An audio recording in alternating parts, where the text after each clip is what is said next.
हिंदू धर्मात एकादशीला अनन्यसाधारण महत्त्व आहे. आषाढी एकादशीच्या वाऱ्यांचे प्रस्थान देखील झाले आहेत. प्रत्येक एकादशीला उपवास करण्याची संख्या मोठी आहे. एकादशीचे व्रत मोठ्या भक्तिभावाने केले जाते.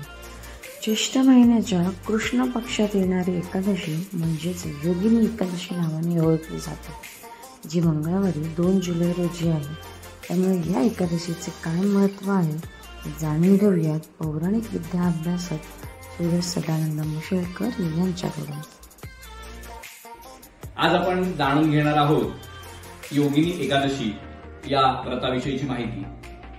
वर्षभरामध्ये एकंदरीत 24 एकादशी येतात आणि जर एखाद्या वर्षी अधिक मास आला तर त्या वर्षी 26 एकादशी असतात. यामधील एक अनन्यसाधारण आणि विशेष महत्त्व असणारी अशी एकादशी म्हणजे योगिनी एकादशी. ही आषाढ महिन्यातील पहिली एकादशी असते. या एकादशीची वेगळी महती आहे. या एकादशीचं व्रत कसं करावं, हे व्रत नेमकं का केलं जातं, ह्या व्रताची सुरुवात कशी झाली, कोणी हे व्रत केलं होतं, का केलं होतं, ह्याची माहिती आज आपण जाणून घेणार आहोत. एक दिवशी धर्मराज युधिष्ठिर, श्रीकृष्ण सर्वजण समवेत बसले होते आणि त्यावेळेस युधिष्ठिरांनी श्रीकृष्णांना सांगितलं की आपण एकादशीच्या व्रताविषयीची माहिती सांगावी, की आषाढ महिन्यातील येणारी ही एकादशी, हिला काय का महत्व आहे, ही एकादशी का केली जाते, का पाळली जाते.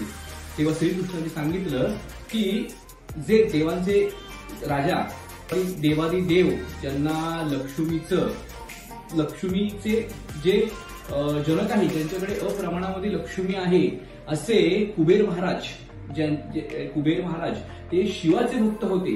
आणि शिवाचे भक्त असणारे जे कुबेर महाराज आहेत ते नित्य नेमाने शिवाची पूजा करत आणि एक फुल विकणारा, फुलं देणारा एक माळी त्यांना नित्य नेमाने फुलं आणून द्यायचा.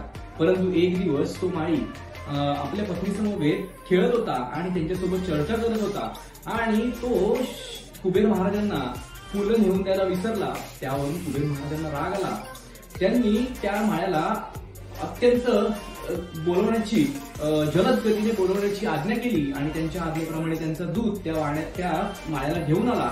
तो माळी आल्यानंतर कुबेर महाराज त्यावरती प्रचंड रागावले. त्यांनी त्याला शाप दिला की तू या पृथ्वी तलावरती जाशील, तू तुझ्या पत्नीपासून विलग होशील आणि तुझ्या अंगावरती कोडं उठेल. असं सर्व त्याला शाप दिल्याप्रमाणे त्याच्यासोबत घडू लागलं. त्यामुळे त्याची पत्नी देखील त्याला सोडून गेली आणि त्यानंतर तो माळी मार्कंडेय ऋषींच्या आश्रमामध्ये जाऊन पोहोचला.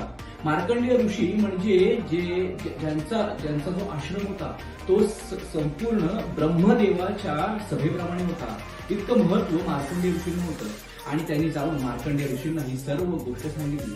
मार्कंडेय ऋषी त्याला म्हणाले की मी नक्कीच तुझ्यासाठी काहीतरी करेन आणि तुझ्या ह्या सापाचं कसं प्रकारे निवारण होईल याच्यासाठी मी तुला उपाय सांगते. आणि मार्कंडेय ऋषींनी त्याला हा उपाय सांगितला. त्यांच्या सांगण्यावरून त्याने एकादशीचं व्रत केलं आणि त्याने या योगिनी एकादशीचं व्रत केलं आणि योगिनी एकादशीच्या व्रताने तो जो माळी होता तो त्या शापातून मुक्त झाला. त्याचा शाप संपला आणि त्याला तो पुन्हा आपल्या पत्नी समवेत राहू लागला. असं अनन्यसाधारण व्रत ह्या योगिनी एकादशी आहे. म्हणून ह्या एकादशीला योगिनी एकादशी असं म्हणतात. अशी ही अनन्यसाधारण विशेष महत्वाची अशी ही एकादशी आहे, जी ज्येष्ठ महिन्यातील कृष्ण तिथीला प्रथम येणारी अशी एकादशी आहे. पंचांगानुसार 2024ला ही एकादशी रात्री 1 जुलै 2024ला सुरू होत आहे आणि हे एकादशीचं व्रत 2 जुलै पर्यंत आहे. ज्या व्यक्तीला ह्या एकादशीचं व्रत करायचे त्यांनी जेवणाचा त्याग करणं गरजेचं असतं. त्याचबरोबर एकादशीच्या तिथीच्या दिवशी या व्यक्तींनी विष्णूची पूजा अर्चना करणे, विष्णूला आरती करणे, अशा गोष्टी ज्याच्यातून भगवान श्री विष्णू प्रसन्न होतील अशा सर्व गोष्टी कराव्या. अशी ही विशेष महत्वाची एकादशी आहे. धन्यवाद.